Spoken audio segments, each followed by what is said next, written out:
এই এলাকাটাকে যদি দেখানো যায় যে বাংলাদেশে এখন ওই রকম স্থিতিশীল পরিবেশ নাই, তাহলে এটা অন্যদিকে মোড় নিতে পারে। সর্বোপরি এই পুরা ঘটনাটা আসলে একটি গভীর ষড়যন্ত্র।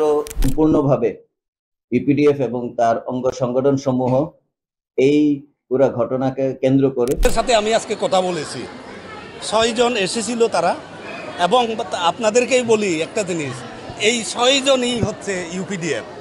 ভারতের ইন্ধনে বা ফ্যাসিস্টদের ইন্ধনে এই ঘটনাটা ঘটার। খাগড়াছড়িতে এক মারমা কিশোরী ধর্ষণের অভিযোগ তুলে চলছে ব্যাপক অরাজকতা। গতকাল বিভিন্ন সূত্রের বরাতে জানা যায়, খাগড়াছড়িতে যে মারমা কিশোরীর দলবদ্ধ ধর্ষণের শিকার হয়েছে বলে অভিযোগ উঠেছে, তার স্বাস্থ্য পরীক্ষার প্রতিবেদনে ধর্ষণের কোনো আলামত পায়নি বলে জানিয়েছেন চিকিৎসকরা। এ সহিংসতা পুরো পার্বত্য চট্টগ্রাম এমনকি গোটা দেশে ছড়িয়ে দেওয়ার পরিকল্পনা আছে বলে জানা যাচ্ছে। সেনাবাহিনীর তরফ থেকেও এই আশঙ্কা প্রকাশ করা হয়েছে। এবং আমি বলতে পারি রাঙামাটি এবং বান্দরবনে যে আগামী কয়েকদিনের মধ্যে এটা ঘটবে না, সেই সম্ভাবনা উড়িয়ে দেওয়া যায় না। বাংলাদেশের পার্বত্য এলাকায় নিরাপত্তা বাহিনীর জন্য যে জঙ্গি সংগঠনটি সবচেয়ে বেশি মাথা ব্যথার কারণ হয়ে দাঁড়িয়েছে, সেটি হচ্ছে ইউনাইটেড পিপলস ডেমোক্রেটিক ফ্রন্ট বা ইউপিডিএফ। 1997 সালের ডিসেম্বরে পার্বত্য চট্টগ্রাম জনসংহতি সমিতি বা জেএসএস এর সঙ্গে সরকারের শান্তি চুক্তি স্বাক্ষরের পর জেএসএস ভেঙে 2 ভাগ হয়ে যায়। জন্ম নেয় ইউনাইটেড পিপলস ডেমোক্রেটিক ফ্রন্ট বা ইউপিডিএফ নামে একটি সশস্ত্র সংগঠন। অভিযোগ আছে, ইউপিডিএফ সৃষ্টির শুরু থেকেই ভারতীয় গোয়েন্দা সংস্থা র তাদের সাথে যোগাযোগ রক্ষা করে আসছিল।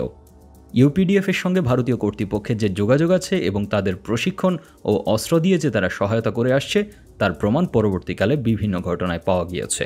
সম্প্রতি ফাঁস হওয়া কিছু নথিতেও সেই প্রমাণ মিলেছে। জানা যাচ্ছে, পাহাড় অশান্ত করতে দেশি বিদেশি চক্রান্ত সচল রয়েছে। প্রতিবেশী দেশের গোয়েন্দা সংস্থাও সমানভাবে সক্রিয় আছে বলে জানা যাচ্ছে। তারা ধ্বংসাত্মক পরিকল্পনা বাস্তবায়নে এবার পার্বত্য চট্টগ্রামের 2টি সশস্ত্র ও বিবদমান সংগঠন পার্বত্য চট্টগ্রাম জনসংহতি সমিতি জেএসএস এবং ইউনাইটেড পিপলস ডেমোক্রেটিক ফ্রন্ট ইউপিডিএফকে ঐক্যবদ্ধ করার চেষ্টা করছে। সূত্রের বরাতে জানা যাচ্ছে, এই পুরো বিষয়টি তত্ত্বাবধান করছে প্রতিবেশী একটি দেশ, যার মধ্যস্থতায় রয়েছে দেশটির রাজধানীতে অবস্থানরত দীঘিনালার এক কথিত বৌদ্ধ ভিক্ষু। এই ষড়যন্ত্রের অংশ হিসেবে খাগড়াছড়িতে ওই সংঘবদ্ধ ধর্ষণের অভিযোগকে কেন্দ্র করে চলমান অস্থিরতায় জেএসএস সন্তু গ্রুপের প্রতি ঐক্যবদ্ধ আন্দোলনে নামার আহ্বান জানিয়ে বিবৃতি দিয়েছে সশস্ত্র বিচ্ছিন্নতাবাদী সংগঠন ইউপিডিএফ। স্থানীয় কয়েকটি সূত্র জানায়, এই আহ্বান শুধু আনুষ্ঠানিকতা মাত্র। মূলত একটি শক্তিশালী প্রতিবেশী দেশের গোয়েন্দা সংস্থার মধ্যস্থতায় কয়েক মাস আগেই বিবদমান 2 পক্ষের শীর্ষ নেতাদের মধ্যে সমঝোতা হয়ে গিয়েছে। দীর্ঘদিন ধরে ভাতৃঘাতী সংঘাতে জড়িত 2 পক্ষের তৃণমূল কর্মীদের মধ্যে ঐক্য গড়ে তুলতে ধর্ষণের অভিযোগকে অজুহাত হিসেবে ব্যবহার করা হচ্ছে বলে কয়েকটি সূত্র নিশ্চিত করেছে। সূত্রের তথ্য অনুসারে আরও জানা যায়, সহিংসতার নেপথ্যে থাকা ব্যক্তিদের পরিকল্পনা আছে খাগড়াছড়ির পর একই দিনে রাঙামাটি ও বান্দরবানে এই কথিত আন্দোলন ছড়িয়ে দেওয়ার। একই সাথে ঢাকা ও চট্টগ্রামে বসবাসরত পাহাড়ি ক্ষুদ্র নৃগোষ্ঠীর সম্প্রদায়ের লোকদের মাঠে নামানোর পরিকল্পনা আছে। বিশেষ করে শিক্ষার্থীদের রাস্তায় নামানোর টার্গেট রয়েছে এই কথিত আন্দোলনের নেপথ্যের কারিগরদের। এই তথ্যের সপক্ষে আভাস পাওয়া যায় খাগড়াছড়ির সেনা কমান্ডারের বক্তব্যে। এটার প্রভাব কিন্তু পড়তে পারে। খাগড়াছড়ি অলরেডি এটা ফেস করে ফেলেছে এবং আমি বলতে পারি রাঙামাটি এবং বান্দরবনে যে আগামী কয়েকদিনের মধ্যে এটা ঘটবে না, সেই সম্ভাবনা উড়িয়ে দেওয়া যায় না। নিরাপত্তা বিশ্লেষক ব্রিগেডিয়ার জেনারেল অবসরপ্রাপ্ত শহীদ উল্লাহ চৌধুরী জানিয়েছেন, গত বছর 5 অগাস্টের পর থেকে পার্বত্য এলাকাকে কেন্দ্র করে যতগুলো ঘটনা ঘটেছে, এগুলো একটির পর একটি সাজালে স্পষ্ট বোঝা যায় যে এখানে পতিত আওয়ামী লীগ ও ভারতের ষড়যন্ত্র রয়েছে।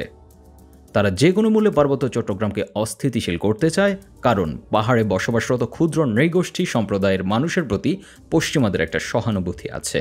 তাই এখানে অস্থিরতা তৈরি করতে পারলে তাদেরকেও বিভ্রান্ত করা যাবে। কদিন আগে ভারতের ত্রিপুরা রাজ্যের রাজা পার্বত্য চট্টগ্রামকে ভারতের সঙ্গে একীভূত করার দাবি জানিয়েছেন। এটিও সুদীর্ঘ পরিকল্পনারই অংশ। এদিকে বাংলাদেশের স্বরাষ্ট্র উপদেষ্টা এক বক্তব্যে ভারতের যোগসাজশের কথা সরাসরি তুলে ধরেছেন। ভারতের ইন্ধনে বা ফ্যাসিস্টদের ইন্ধনে এই ঘটনাটা ঘটাচ্ছে।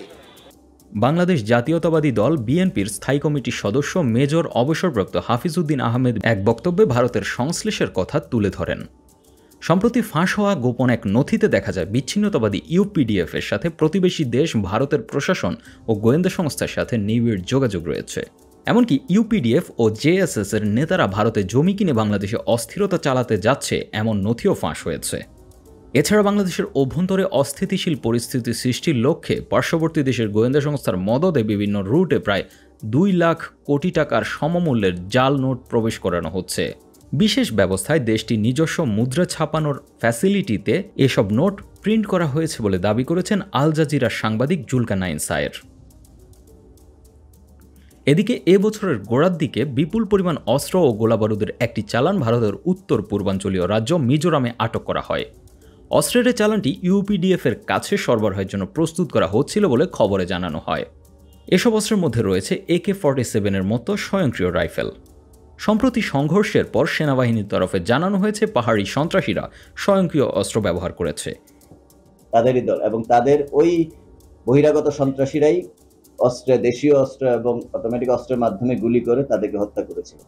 সার্বিক বিশ্লেষণে দেখা যাচ্ছে মাঠে ইউপিডিএফ সহ পার্বত্য চট্টগ্রামের বিচ্ছিন্নতাবাদীরা সক্রিয় থাকলেও পর্দার আড়ালে প্রতিবেশী একাধিক দেশের মদদ স্পষ্ট। দেশের পার্বত্য অঞ্চলের সার্বভৌমত্ব রক্ষায় সেনাবাহিনী ইতিমধ্যে 250টি সেনা ক্যাম্প স্থাপনের পরামর্শ দিয়েছে। এদিকে এই ক্যাম্প স্থাপনের ব্যাপারটা দ্রুত বাস্তবায়নের পরামর্শ দিচ্ছেন নিরাপত্তা বিশ্লেষকরা। Desk report, 21 television.